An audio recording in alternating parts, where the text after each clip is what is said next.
Kejadian 21. Judul perikop. Ishak lahir. Kejadian 21 ayat 1-7. Tuhan memperhatikan Sara seperti yang difirmankannya, dan Tuhan melakukan kepada Sara seperti yang dijanjikannya. Maka mengandunglah Sara.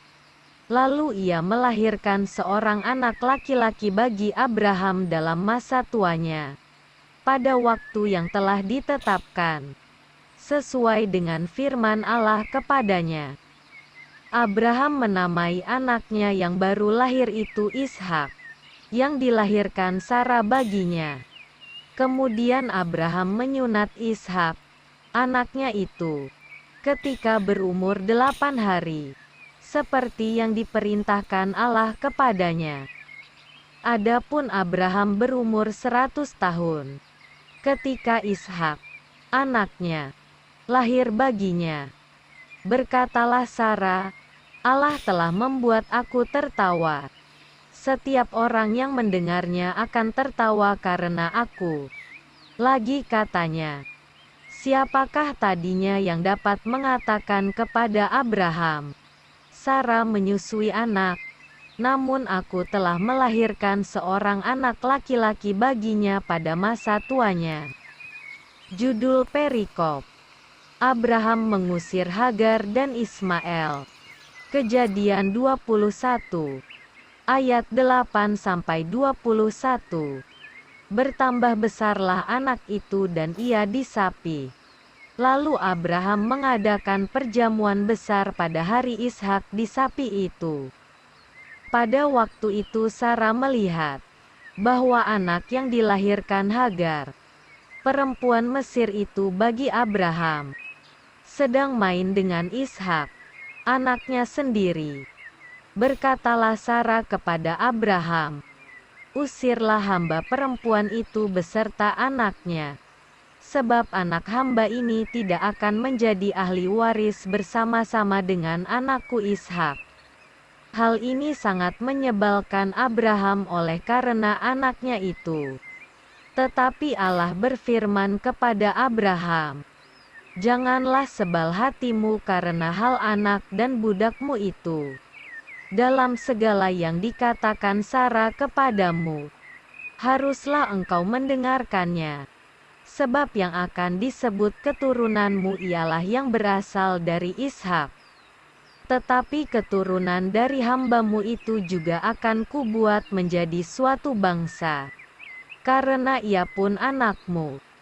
Keesokan harinya pagi-pagi Abraham mengambil roti serta sekirbat air dan memberikannya kepada Hagar.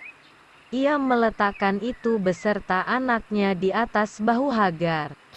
Kemudian disuruhnyalah perempuan itu pergi.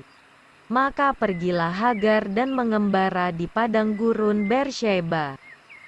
Ketika air yang dikirbat itu habis, dibuangnyalah anak itu ke bawah semak-semak, dan ia duduk agak jauh, kira-kira sepemanah jauhnya. Sebab katanya, tidak tahan aku melihat anak itu mati. Sedang ia duduk di situ, menangislah ia dengan suara nyaring. Allah mendengar suara anak itu. Lalu malaikat Allah berseru dari langit kepada Hagar. Katanya kepadanya, apakah yang engkau susahkan? Hagar, janganlah takut. Sebab Allah telah mendengar suara anak itu dari tempat ia terbaring. Bangunlah, angkatlah anak itu, dan bimbinglah dia, sebab aku akan membuat dia menjadi bangsa yang besar. Lalu Allah membuka mata Hagar, sehingga ia melihat sebuah sumur. Ia pergi mengisi kirbatnya dengan air. Kemudian diberinya anak itu minum. Allah menyertai anak itu, sehingga ia bertambah besar. Ia menetap di padang gurun dan menjadi seorang pemanah. Maka tinggallah ia di padang gurun Paran. Dan ibunya mengambil seorang istri baginya dari tanah Mesir. Judul perikop: Perjanjian Abraham dengan Abimelekh. Kejadian 21 ayat 22-34. Pada waktu itu Abimelekh beserta Pikhol, panglima tentaranya, berkata kepada Abraham, Allah menyertai engkau dalam segala sesuatu yang engkau lakukan. Oleh sebab itu, bersumpahlah kepadaku di sini demi Allah, bahwa engkau tidak akan berlaku curang kepadaku, atau kepada anak-anakku, atau kepada cucu cicitku, sesuai dengan persahabatan yang kulakukan kepadamu. Demikianlah harus engkau berlaku kepadaku dan kepada negeri yang kau tinggali sebagai orang asing. Lalu kata Abraham, Aku bersumpah. Tetapi Abraham menyesali Abimelekh tentang sebuah sumur yang telah dirampas oleh hamba-hamba Abimelekh. Jawab Abimelekh, Aku tidak tahu siapa yang melakukan hal itu. Lagi tidak kau beritahukan kepadaku, dan sampai hari ini belum pula ku dengar. Lalu Abraham mengambil domba dan lembu dan memberikan semuanya itu kepada Abimelekh. Kemudian kedua orang itu mengadakan perjanjian.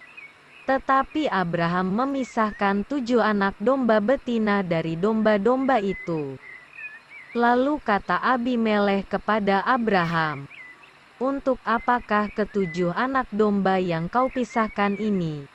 Jawabnya, Ke-7 anak domba ini harus kau terima dari tanganku untuk menjadi tanda bukti bagiku, bahwa akulah yang menggali sumur ini. Sebab itu orang menyebutkan tempat itu Beersheba, karena kedua orang itu telah bersumpah di sana. Setelah mereka mengadakan perjanjian di Beersheba, pulanglah Abimelekh beserta Pikhol, panglima tentaranya, ke negeri orang Filistin.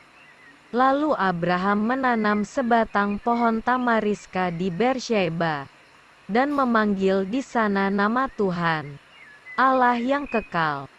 Dan masih lama Abraham tinggal sebagai orang asing di negeri orang Filistin.